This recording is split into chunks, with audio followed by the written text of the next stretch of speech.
এই পৃথিবীতে 52টা মুসলিম দেশ আছে, আর তারা যদি একসঙ্গে হয়ে আমেরিকার মতো ন্যাটো সামরিক জোট গঠন করে, তাহলে তারা পুরো বিশ্বকে তাদের পায়ের কাছে এনে শাসন করতে পারবে। আর এই স্বপ্নটা পাকিস্তান দীর্ঘদিন থেকে দেখে।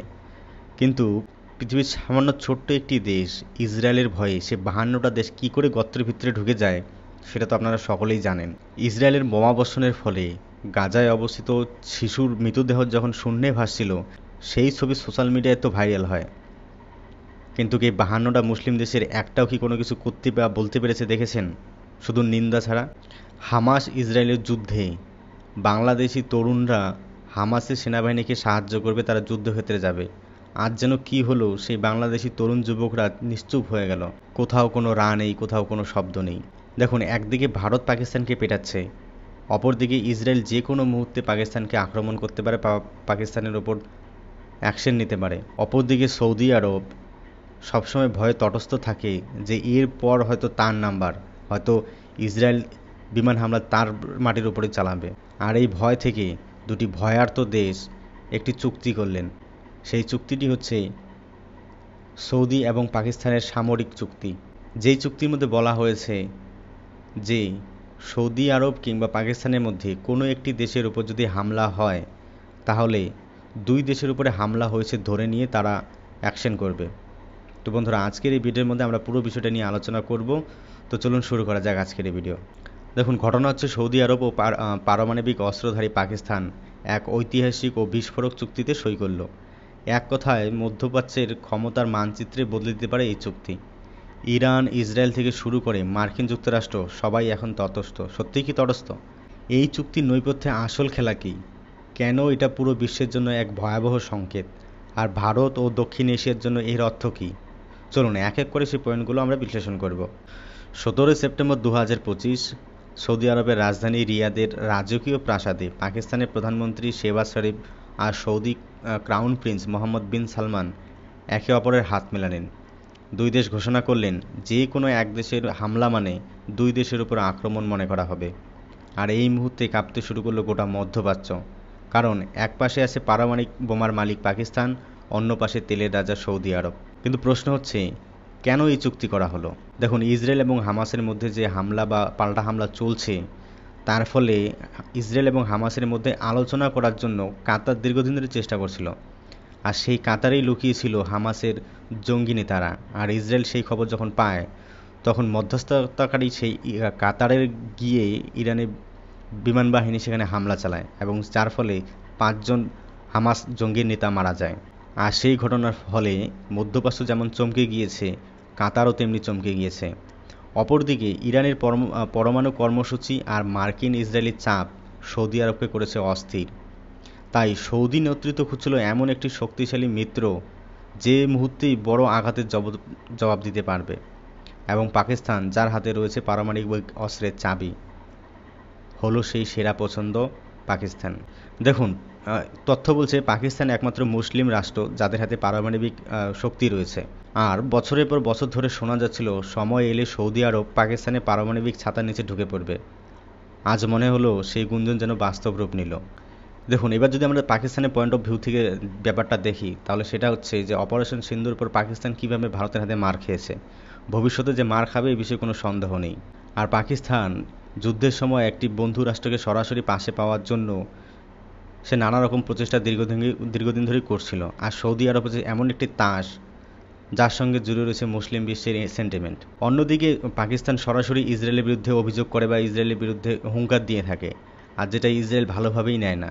দেখুন, চান্স পেলে ইসরায়েল যে পাকিস্তানকেও ঠুকবে সে বিষয়ে কোনো সন্দেহ নেই।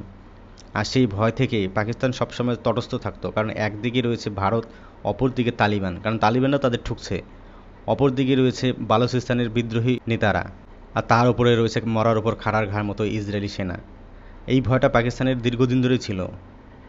কিন্তু অপরদিকে যদি আমরা সৌদি আরবকে দেখি, তাহলে সৌদি আরবের সঙ্গে ভারতের সেরকম কোনো শত্রুতা নেই, বরঞ্চ বলা যায় ভারতের সঙ্গে সৌদি আরবের মিত্রতাই রয়েছে। কিন্তু সৌদি আরব ইসরায়েলকে অত্যন্ত ভয় পায়, কারণ সৌদি আরব জানে যে তাদের মাটিতে হামাস জঙ্গি নেতার খোঁজ যদি ইসরায়েল পায়, তাহলে তাদের মাটিতে ঢুকেও ইসরায়েল হামলা চালাবে। ওদিকে ইরান এবং সৌদি আরবের মধ্যে কে হবে মুসলিম বিশ্বের নেতা তা নিয়ে দুই দেশের মধ্যে একটি অঘোষিত লড়াই চলছে। ইরান যেখানে পারমাণবিক অস্ত্র বানানোর প্রতিযোগিতায় এক ধাপ এগিয়ে, সেখানে সৌদি আরব যেন অনেকটা পিছিয়ে ছিল।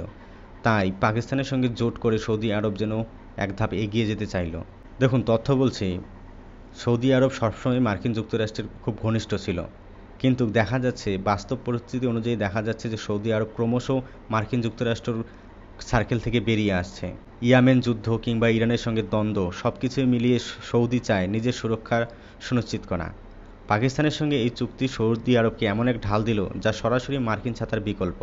আর সৌদি আরব এবং পাকিস্তান যখন এই সামরিক চুক্তি স্বাক্ষর করলো, তখন বিশ্বজুড়ে পড়ে গেল শোরগোল। ইসরায়েল মনে করছে এটা তাদের জন্য আতঙ্ক, কারণ এই জোট মানে দুই মুসলিম শক্তির একজোট হওয়া, যেটা ইসরায়েলের জন্য সরাসরি নিরাপত্তার হুমকি। ইসরায়েলের তো পারমাণবিক অস্ত্র রয়েছে, কিন্তু ইসরায়েলের আশেপাশে যে সমস্ত মুসলিম দেশগুলি রয়েছে তাদের একটার হাতেও পারমাণবিক অস্ত্র নেই। আর তাই ইসরায়েল বিনা দ্বিধায় সেই সব দেশগুলোকে পিটিয়ে আসে।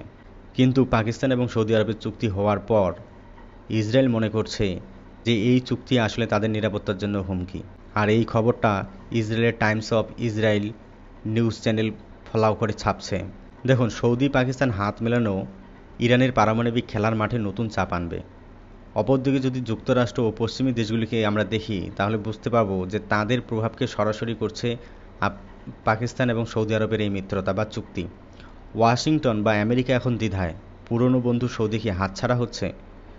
কিন্তু যদি আমরা ওদিকে চীনকে দেখি, তাহলে এতটুকু বলা যায় যে চীন নিঃশব্দে খুশি, কারণ চীনের সাথে দুই দেশেরই অর্থনৈতিক সখ্যতা সবচেয়ে গভীর। বেজিং জানে এই জোট তাকে কৌশলগত সুবিধা দেবে। এবার আসবে ভারতের কথায়। ভারতের দৃষ্টি এখন পাকিস্তান এবং সৌদি আরবের সেই চুক্তির দিকে। পাকিস্তান এবং সৌদি আরবের মধ্যে এই চুক্তি দক্ষিণ এশিয়ায় ক্ষমতার ভারসাম্যের যে ব্যালেন্স, সেটা নষ্ট করে দিতে পারে। আর সীমান্তের রাজনীতিতে ভারতের জন্য এক সবচেয়ে বড় এবং সতর্কবাণী। দেখুন, এই বিষয়ে যখন ভারতের বিদেশ মন্ত্রককে প্রশ্ন করা হয়েছিল, তখন ভারতের বিদেশ মন্ত্রক জানিয়েছে যে আমরা আগে থেকে জানতাম যে সৌদি আরব এবং পাকিস্তানের মধ্যে এমন একটি চুক্তি স্বাক্ষর হতে চলেছে, তাই আমরা এই বিষয়টির উপরে কড়া নজর রাখছি। কিন্তু সৌদি আরবের সঙ্গে আমাদের বন্ধুত্বপূর্ণ সম্পর্ক রয়েছে, তাই আমরা এই চুক্তি নিয়ে চিন্তিত নই। তো এবার আমরা আসবো এই ঘটনার মূল পয়েন্টে। দেখুন, যদি সৌদি আরব কিংবা ইরানের মধ্যে উত্তেজনা বেড়ে যায়, তাহলে পাকিস্তান এবং সৌদি আরবের এই জোট মধ্যপ্রাচ্যে একটি অগ্নিগর্ভ পরিস্থিতির সৃষ্টি করতে পারে বা অগ্নিগর্ভ যুদ্ধক্ষেত্রের সৃষ্টি করতে পারে। প্রশ্ন হচ্ছে, সৌদি আরব কি সত্যি প্রয়োজনের সময় পাকিস্তানের সাহায্য পাবে, পাকিস্তানের পারমাণবিক ছাতার নিচে আসতে পাবে, নাকি এটা শুধু রাজনৈতিক চাপ সৃষ্টি করার কৌশল? এখনও তার উত্তর নেই, কিন্তু বিশ্বের বিভিন্ন দেশ নতুন ঠান্ডা লড়াইয়ের গন্ধ পেতে শুরু করেছে। তো বন্ধুরা, এই চুক্তি শুধুমাত্র দুটি দেশের নয়, এটা হলো গোটা আরব এবং এশিয়া মহাদেশের ক্ষমতা সমীকরণের বদলের শুরু মাত্র। আপনারা কি মনে করেন? এটা কি মধ্যপ্রাচ্যের নতুন পারমাণবিক প্রতিযোগিতার সূত্রপাত? এটা কি মধ্যপ্রাচ্যের নতুন পারমাণবিক প্রতিযোগিতার ইঙ্গিত, নাকি বড় শক্তিগুলোকে চাপের মধ্যে ফেলার কোনো কৌশল? অবশ্যই কমেন্ট করে আমাদের কমেন্ট বক্সে জানাবেন, এবং আমাদের ভিডিওটি যদি ভালো লেগে থাকে তাহলে অবশ্যই আমাদের চ্যানেলটিকে সাবস্ক্রাইব করে আমাদের পাশে থাকবেন। তো বন্ধুরা, আজকে এই পর্যন্তই। দেখা হচ্ছে আগামী ভিডিওতে। ততক্ষণ পর্যন্ত আপনাদেরকে জানাই জয় হিন্দ।